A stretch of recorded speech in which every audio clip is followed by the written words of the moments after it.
Hey, what's up, YouTube? It's your girl, Yaz in real life.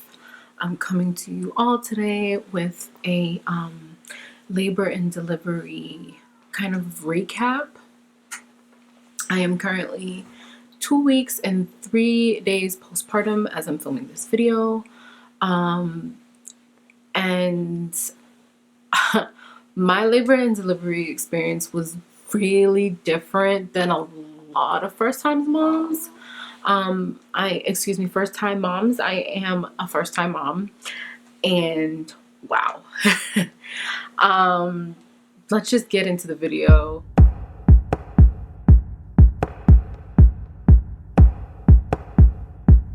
So when I went to my 38-week appointment, I spoke to my doctor, and she was basically like, his abdomen is measuring a little bit small, as is his head. So we are going to have to induce him.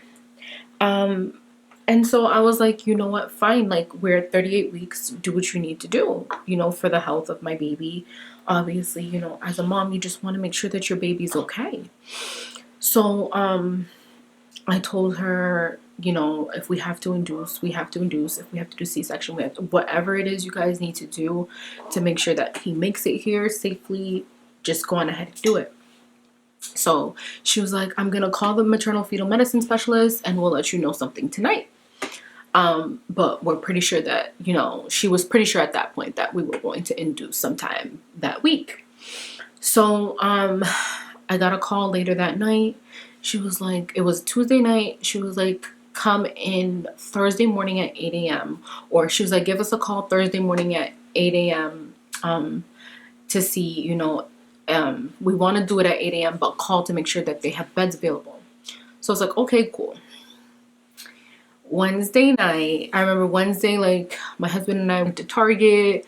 We bought a bunch of snacks because, they're like first-time moms. And I remember her telling me this too at the appointment. She was like, first-time moms, like, it takes so long for them especially when they're being induced, for them to actually go into labor.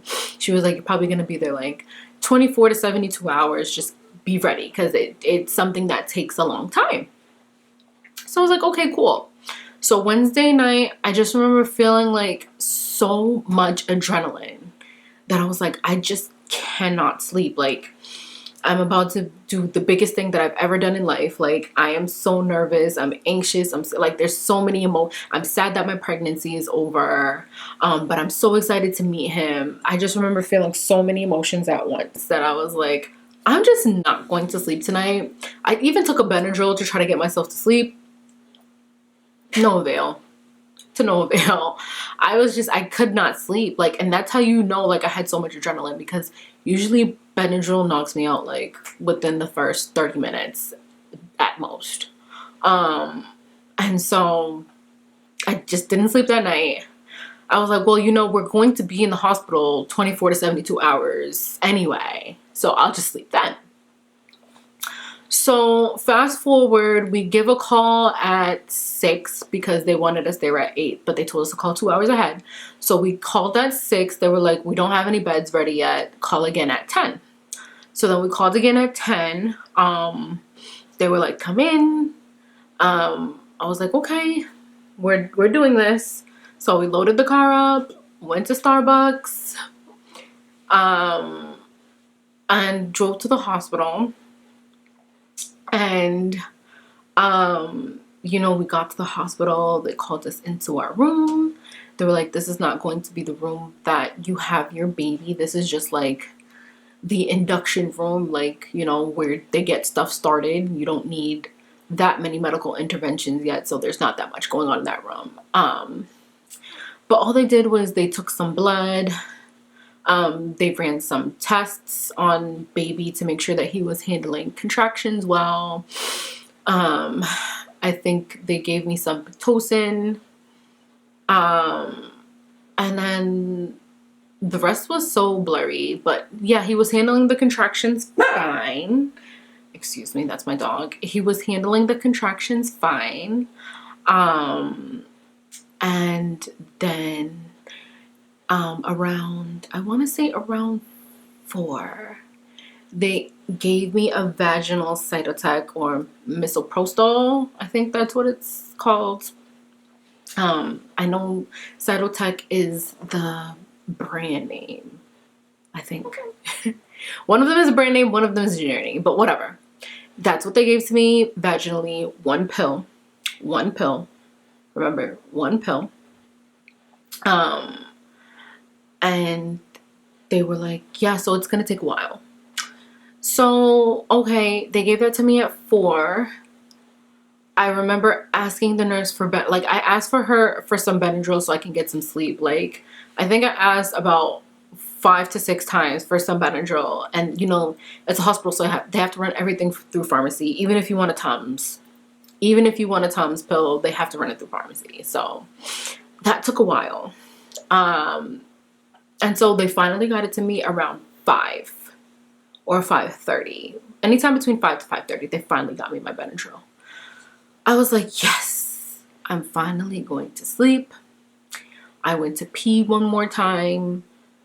And then I went back into the bed and I started to doze off. Like, I was like, finally, like, beautiful sleep. I feel calm.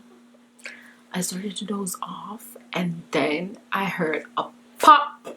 Like, it was like, if any of you have ever audibly heard your water break before, it's like the weirdest sound. But I got so scared because I was half asleep and I didn't know what was going on, and I freaked out, and I looked down and it was just a mess from my water breaking.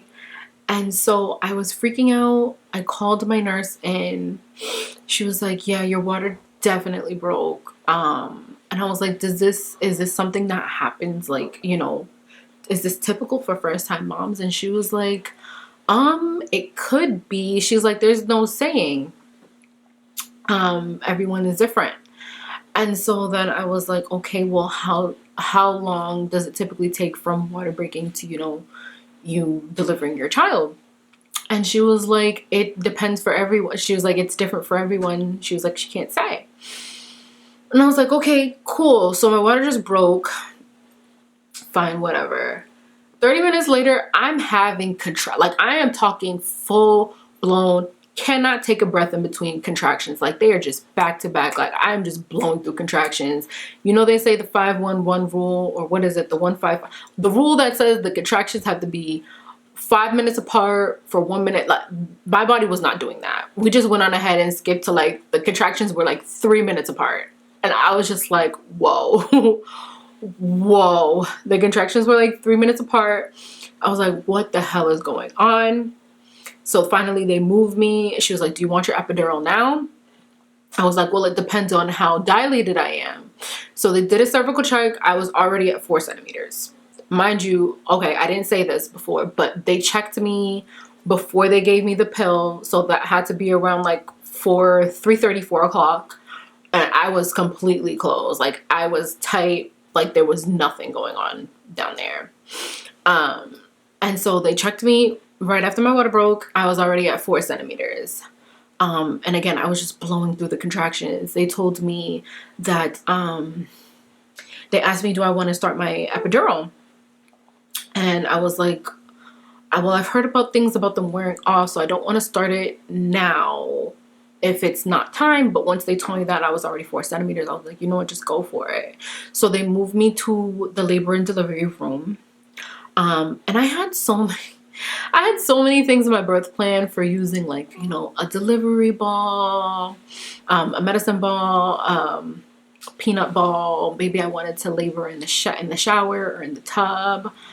I never even went to that bathroom. Like, I don't know what that bathroom looks like till this day. I could not get up. I had my epidural, and shortly after they did my cervical check, I didn't get to use the medicine ball. Yeah, just none of that happened for me because it all just happened so fast. The contractions were super strong and they were super painful. But once they got the epidural in, like, I didn't feel much of anything. Like, I just felt pressure. And you know, the epidural doesn't help for pressure. Pressure can be painful, but you know, it's not that bad. It's not like contractions. So finally they gave me the epidural. I was calm. I sounded a lot different than before I had the epidural. Like I was like, because I had to walk from the what am I trying to say? From the induction room to the labor and delivery room, and that took probably like 15 to 20 minutes because I had to stop every single time I had a contraction. That's how fast. And it wasn't a 15-minute walk. Like it would not typically be. That's probably like a 2-minute walk if you're feeling fine. But when you're having contractions, no. So I had to stop every time I had the contraction, like to like, you know, go through that and then proceed. But yeah, it was crazy. And then so I got my epidural in, and I was just, you know, taking it easy, breathing through whatever pressure came my way. And then finally, like, the pressure got like a lot. I was like, I feel like I can feel a head down there. So then they came and checked me, and I was 8 centimeters dilated, probably like 30 minutes after getting the epidural.